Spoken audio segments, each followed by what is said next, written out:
Good morning, partners in crime. I have great news. We have with us today Ellen Kirschman, and Ellen is a police psychologist, a clinician at the First Responder Support Network. She's a member of the International Association of Chiefs of Police, the American Psychological Association, Mystery Writers of America, Sisters in Crime, and the Public Safety Writers Association.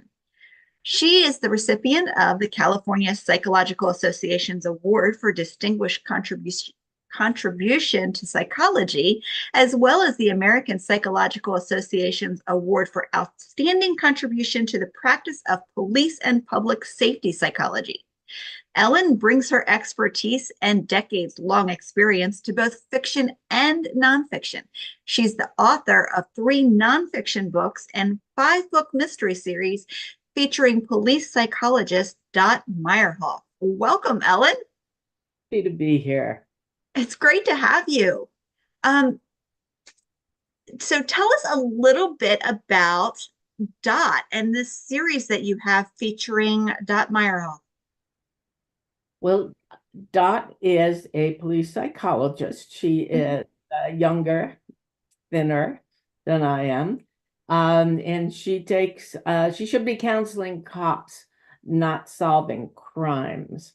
I made her up. I used my mother's first name as Dot, so I used my mother's first name, and my maternal grandmother was Rose Meyerhoff. So I combined those two into her name, Dot Meyerhoff.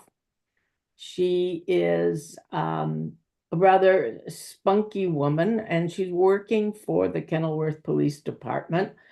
And the Kenilworth Police Department isn't sure it wants her there. Cops have a hard time trusting outsiders, particularly mental health people, because we would have the power to declare them unfit for duty, although that's not part of what Dot ever does in her job. And after all those years of experience working with cops, I was really inspired to start writing this mystery series because I wanted to talk about what it's like behind the badge, how the job weighs, the wear and tear of the job on cops and on their families, and also what it's like to be a psychologist working with a population of people who don't trust her. That's amazing. Now, at the beginning of the series, Dot is new to working with police, but she's not new to the field. Can you tell us a little bit about that? Well, she's not actually new to working with police. Her ex-husband, who was Mhm. a professor of hers in graduate school, has long since worked with police and had brought Dot, when they started to have a relationship, into his practice. And when they divorced, one of the things she got in the divorce was the Kenilworth Police Department. That was part of his practice. So she's got sort of occasionally she has to cross paths with him, particularly in the first book, Burying Ben. Yeah. Uh, so she's a lot better at this, and of course, she's gone on to write a couple of books of her own about police families. So she really has a lot of experience with police, but this is the first time she's gone out on her own. It's really interesting to me to watch her interact with the people in the books and not just her colleagues, but when she's chatting with them in session. There's a lot of emotion and you get to understand how she feels as you're working through this. Well, I'm glad to hear that. Yeah. Yes, because she is very persistent and she Yeah. never gives up on anybody or anything. And she goes her own way. She takes orders from no one, including the chief of police.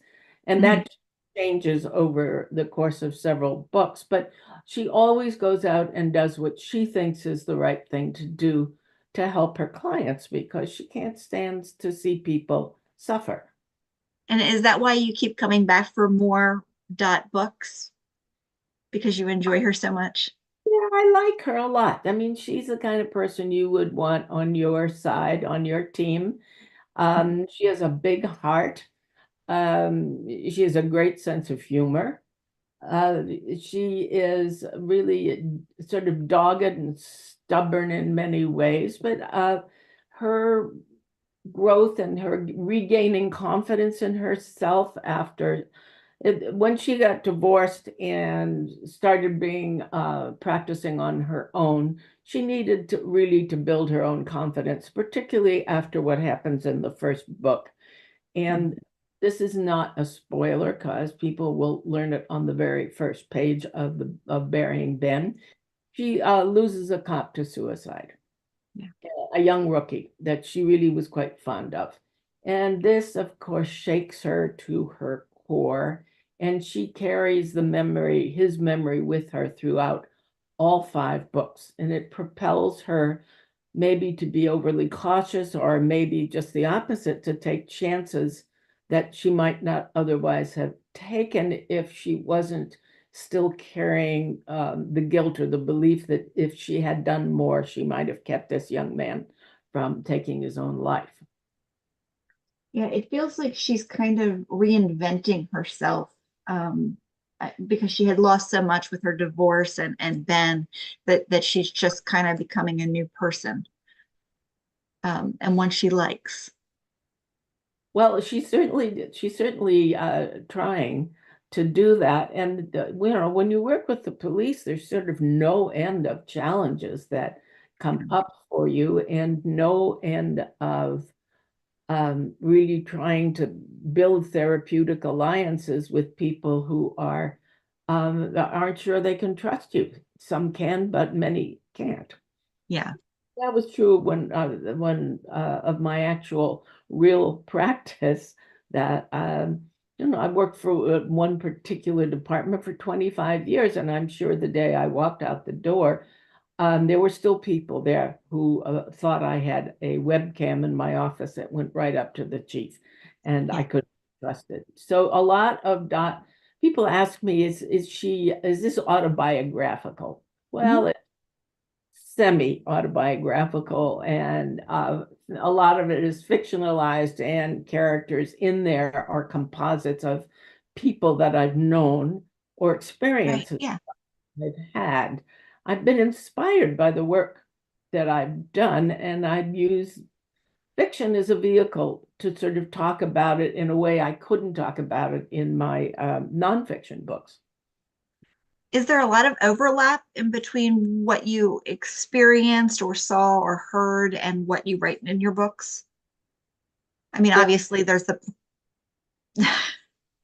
well, there's some overlap, but everything, you wouldn't. Everything's carefully disguised, of course, as it was in my nonfiction as well, because I had people's confidentiality to protect. But so I would say inspired is the word. And people who know me often read one of my mysteries and then say, "Did you really do that in your real life?" And the answer is almost always no. I would have lost my license for doing that. So, Dot's a risk taker in a way that I certainly wasn't and couldn't have, because for ethical and professional reasons. So Mhm. that's part of the fun of writing her too, is that she gets to do stuff I wouldn't have dared doing, such as impersonating a public official, assault with a deadly weapon, breaking and entering. I mean, there's sort of mostly she uses her brains to solve crimes, rather than getting physical or breaking the law. But every now and then, she just has to take a risk. Wow. So can we talk about Call Me Carmela? That's your newest book, right? Can you tell us a little bit about the storyline for that? The storyline was something I read in a newspaper, and I kept it in my file maybe 3 or 4 years, and it always struck me as the true story struck me as something that was absolutely amazing.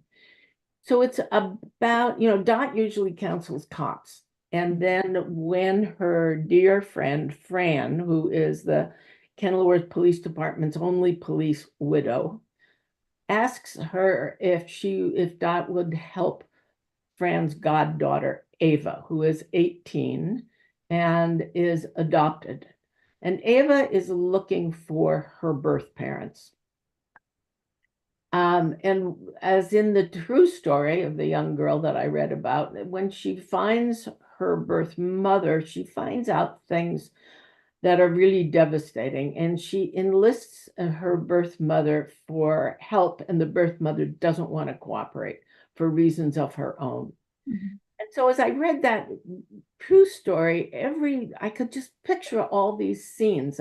It felt like I was walking through a gigantic empty house, and I would go into one room and this particular scene would occur, and then I'd go into another room and there'd be this other scene. I mean, the story had so much complication and so many twists and turns.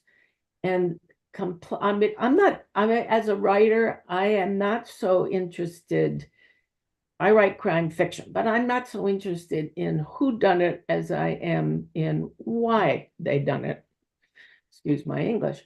And so mostly my books are about the complexities of human relationships, and then with some kind of a crime involved.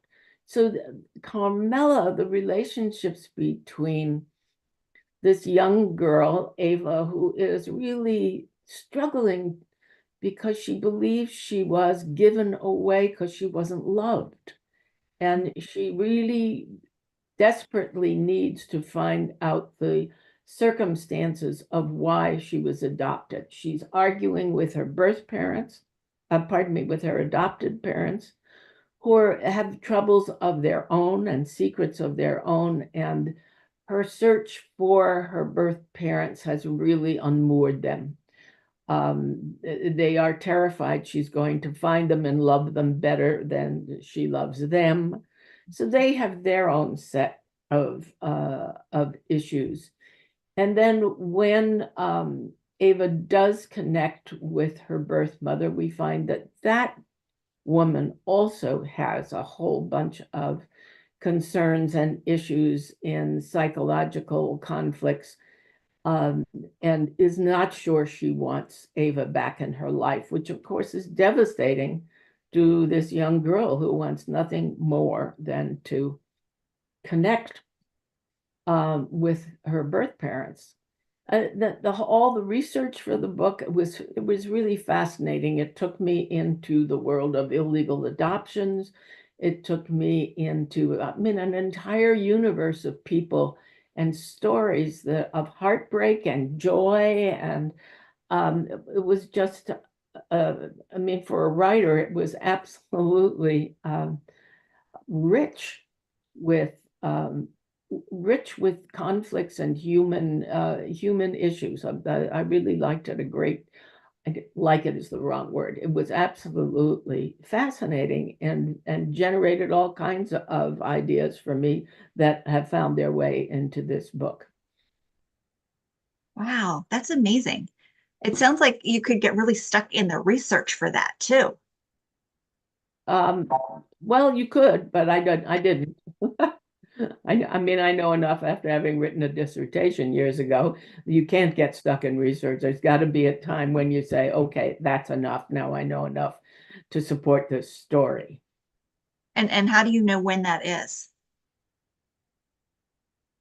Good question. Somehow it's sort of intuitive. Mhm. I've Yeah. answered, I've answered all the questions that I had, or Mhm. I'm starting to fill the pages with kind of researchy or explanatory material that really deviates from the plot and might just sound like a lecture, or it's boring. It does not support the plot moving forward. And when you write crime fiction, you got to keep moving forward. Yeah, and your crime fiction it progresses really well, but there's so much character development that you really feel your way through the book in addition to going through the mystery and the crime. Oh, So here. they're really a lot of fun to read. I have trouble putting them down.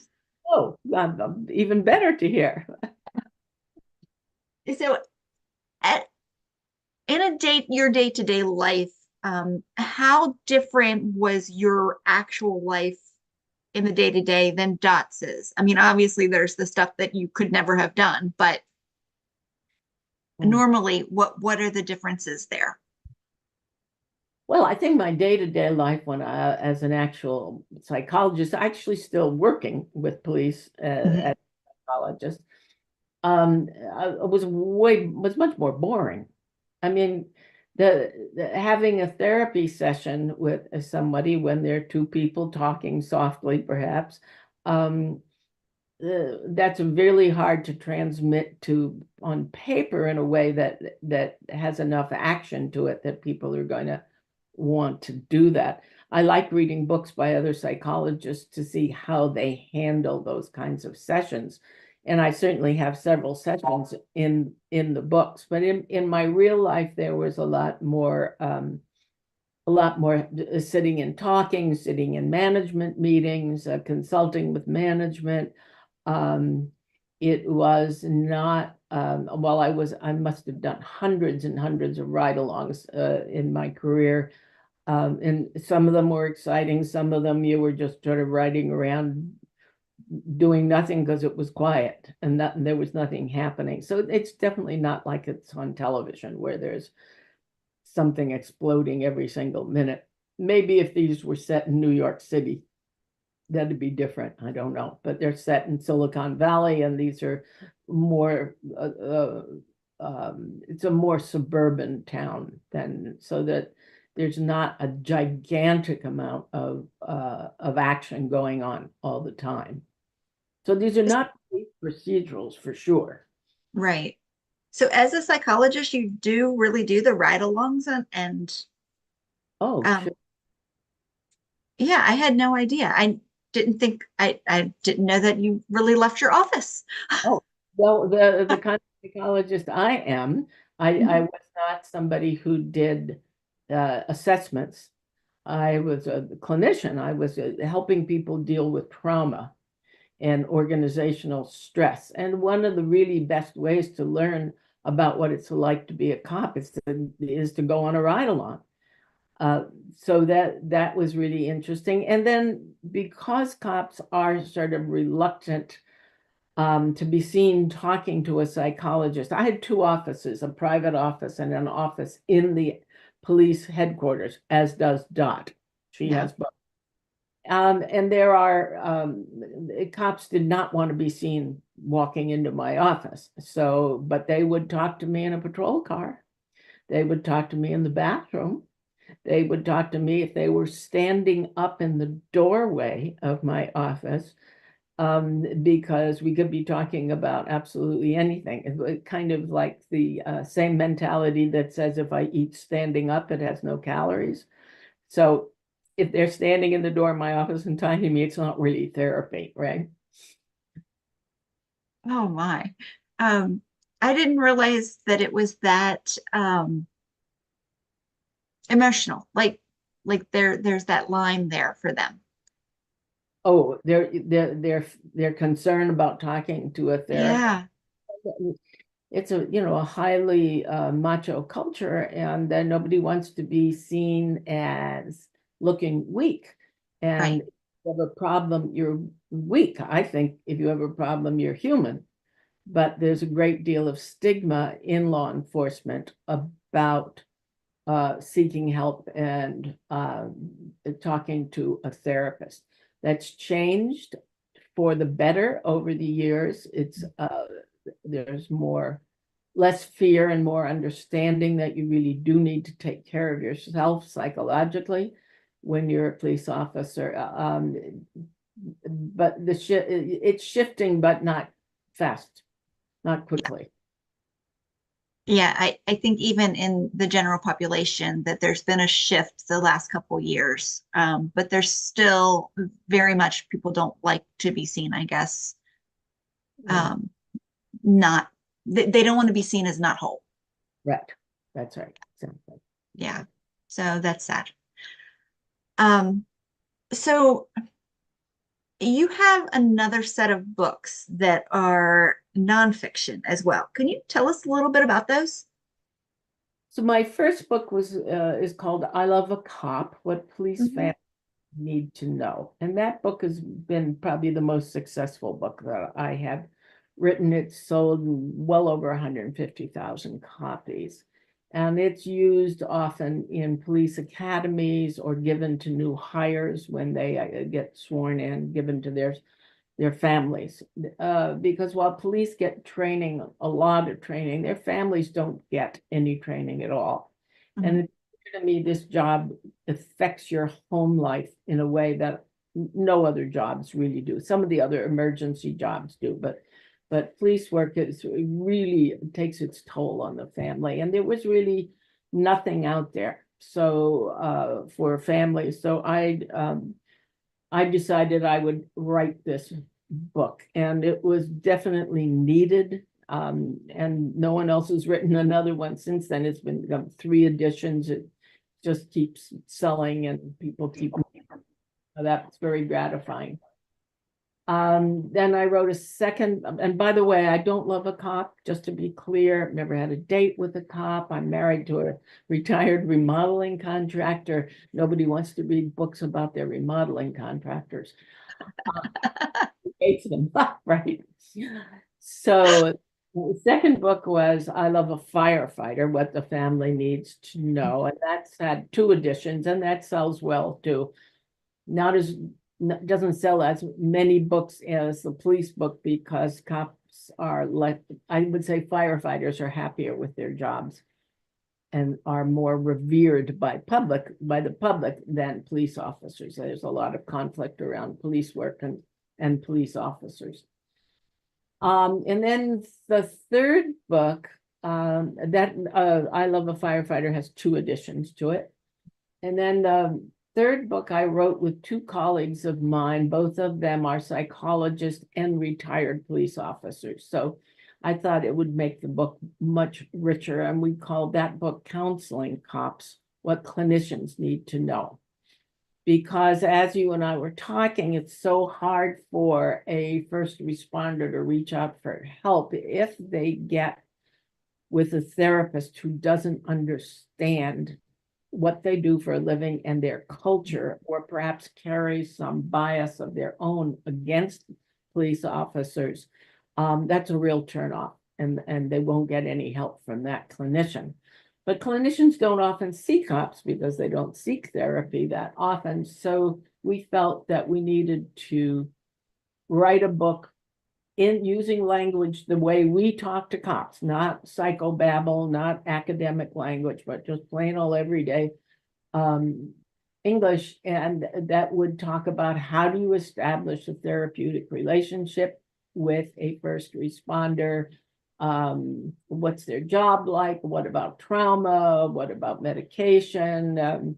What about family life and so forth? So that because there was nothing really out there that was practical for a clinician who was actually on the ground seeing somebody.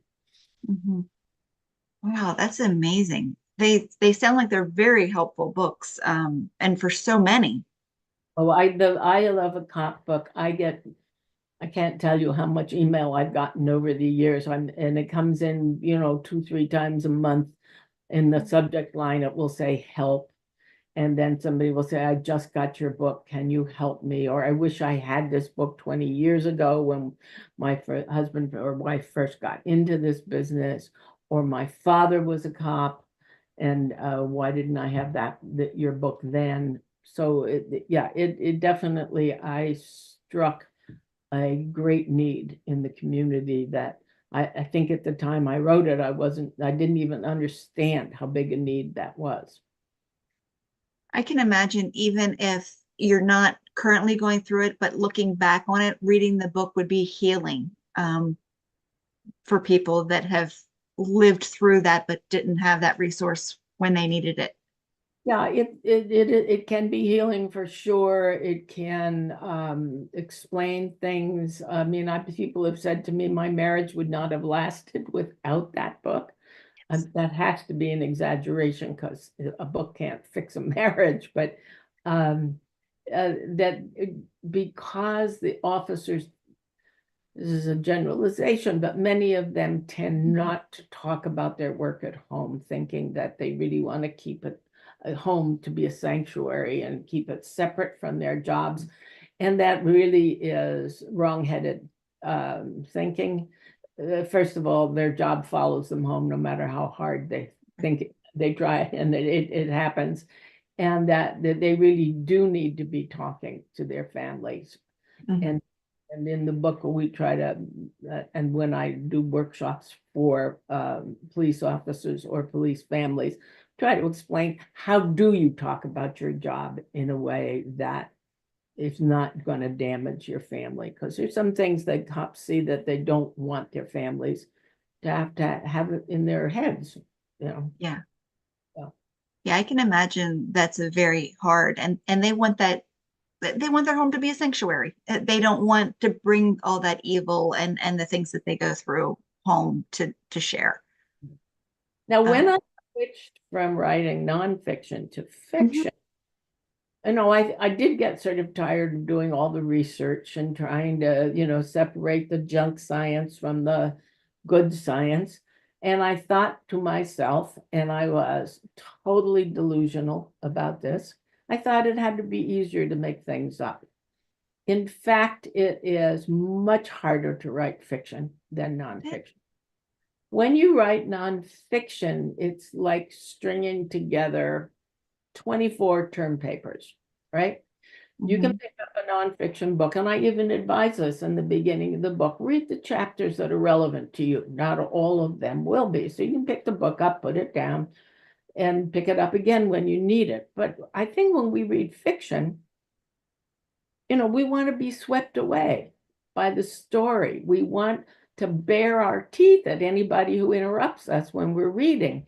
So that's an entirely different skill, and I had to teach myself that skill because I'm basically a self-trained writer. Um, and it's that's one of the joys to me of writing is to learn how to do that, to learn how to create this entire fictional world and populate it with all these people and have them all banging into each other in one way or another.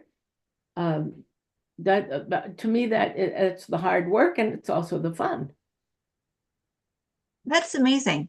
Um, so one of my reviewers was chatting with me the other day, and she heard that we were going to talk, and she asked why you decided to write from Dot's point of view, the first person perspective. Hmm, So can you share with us why you chose? sure.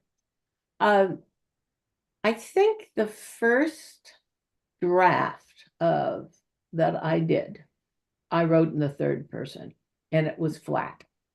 And when I redid it in the first person, it popped, it took off. Because when you write first person, it brings the reader in much closer to the characters. I have a fairly distinctive voice of my own because of all these years of teaching and workshops and public appearances and all that stuff, so that you can hear people who know me hear me in Dot, and it was just much easier for me to talk from my own point of view than to do it any other way. And it definitely I think I've only written a couple of short stories in third person. Most everything else I write nonfiction, even my nonfiction, I wrote from my first person. Really? Talking on, I guess maybe they call it second person, but I would address the reader directly from my Yeah, own. Yeah. that's so interesting. And well, she was so funny because she said that she doesn't normally enjoy it, but she loves your books. And she's like, why did she choose this? She said, because this is not something I would normally read, and but I love it. Well, it has, it's so much more present in the present, and I think that really helps. Now, obviously, it has some drawbacks since I can't be in anybody's head other than my own. Then, it becomes a challenge to write about other people. And even though I'm a psychologist, I don't have an X-ray machine. I can't look into other people's minds. So how as a writer do you write other people's perspectives when you can't get into their head? So you have to describe behavior, you have to describe um, action, all sorts of other things that will tell the reader what that other person is thinking. And you can't see what you can't see. So if something happens off screen, you've got to figure out a way for it to get to my central character, to get to Dot without having a long, expository lecture from somebody else. Mm-hmm. Yeah, it's really interesting. I really love how Dot's emotional, like, and she gets angry and she shares that she gets angry, even with the people that she's counseling or talking to, because it humanizes her. Mhm. And it doesn't make her seem like overly perfect character. She's a real person. Ooh, I'm glad. Yes, she's far from perfect, as we all are. And yeah, I'm glad. Well, I'm glad to hear that she comes across that way to you, because I think the most interesting characters are people who have flaws. Oh, yes. Yeah. Yeah. Yeah. Now I'm going to shift topics on you real quick because I have a question. Okay. You changed publishers with this set when you went new, because I love these new covers that you've got. They are amazing and they're all, yeah. Can you tell us a little bit about that? Well, my path to publishing fiction was Mhm. very different to the path of publishing nonfiction. I really had no trouble publishing nonfiction. I got a publisher almost right away because, Mhm. again, I hit a niche where there was nothing else in it. And I've been with the same nonfiction publisher for 20 plus years, and they are terrific. Yeah, they're a Guilford Press in New York, and they're just wonderful. And they don't change um, staff. I'm still working with the same staff that I did 20 years ago. I mean, the people retire, but other places the staff changes Yeah. constantly. So my path to fiction was totally different. I had a very, very small publisher for Bearing Ben. I had no idea what I was doing. I did not have an agent. Um, and that first very tiny little first publisher went out of business with 2 weeks notice. Bingo, bango, folded their tent, left town. So at that point, I kept at it because, like Dot, I am persistent. I do not give up, and writers need to take a long view of everything and have a thick skin, because this all takes forever to pull together, if ever it pulls together. So I kept looking, I kept writing. I had another book and I sold that to another moderate size, well-known publisher of mysteries and thrillers. And they bought my second book, and then they bought Ben. And then I wrote a third book for them. And after that book, they decided that my sales were not good enough, and they did not offer me a contract, rather, for the third book. And I was devastated. I've since kept up with other issues with that particular publisher, and they've let go of a lot of people. So I don't know what's going on there. And the irony was they thought Dot was too old at 52, right? And that I should give her a younger sidekick, which I did, but they still didn't they still didn't want to invest in the book. So then I thought, all right, I'm going to go out on my own. So I went out on my own and I did self-publishing for about a year and a half. And I didn't like that at all. I had help. I hired people to help me with the marketing, but I did not like that. And then another friend, a writer friend, told me about Open Road Media and introduced me to them. And they offered me a contract for my backlist and for the new book, Call Me Carmela. And they're the ones that have designed these fabulous covers. And they've been just terrific. So I'm delighted. They're doing a lot of promotional work, and it's a crazy, the publishing is a really crazy industry, and it's really hard on writers. Yeah. Yeah. Yeah, it really is. I didn't know that when I got into this, you know. I think none of us do because we love writing. So you just have to buckle your seatbelt and never give up, as far as I'm concerned. So that was my crazy past of being here at Open Road. That's amazing. So can we expect more from Dot? Well, I hope so. I'm actually starting another series, totally different. Wow. I'm revising the first draft. My agent hasn't seen it. She may tell me just to put it in the wastebasket and write another Dot. And it's about, you want to hear what it's about? Absolutely. I have it a short story published in a book called Jewish Noir, volume number 2. Okay. And that short story featured two sisters-in-law, two women who are in their 70s, who run a car driving service like an Uber. And I really liked those women, and they were really fun. So I thought, you know, there's some potential for a series here for them, Sophie and Nomi. So I have written a book, and Sophie and Nomi, I'm calling the book tentatively, Iris is Missing. They take Iris, Sophie and Nomi take Iris to the airport. And when they return to pick her up on her return trip, she doesn't show up. And nobody is interested in looking for her. She's a grown woman. She can go wherever she wants. And it is only Sophie and Nomi who realize that Iris has been joining these social clubs for senior citizens and writing checks to somebody, and they don't know. So they start to investigate.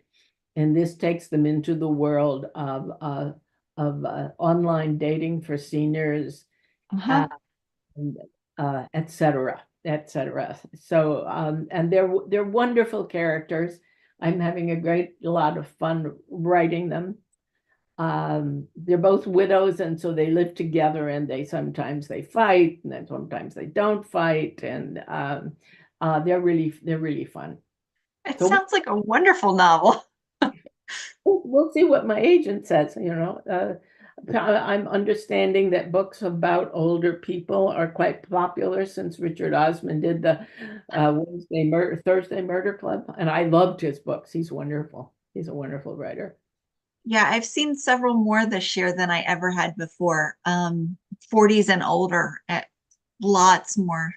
So it's been really refreshing. Yes, it has been. It has been for sure. Yeah. All right. Well, thank you so much for joining Partners in Crime today, Ellen. I'm very happy to be here and to talk to you. And thank you. And thank you to all the people who are readers and listeners here. Thank you. And Partners in Crime, we'll see you again soon. But until then, check out the tour and her new book featuring Dot Meyerhoff, Call Me Carmela. Thanks so much, everyone.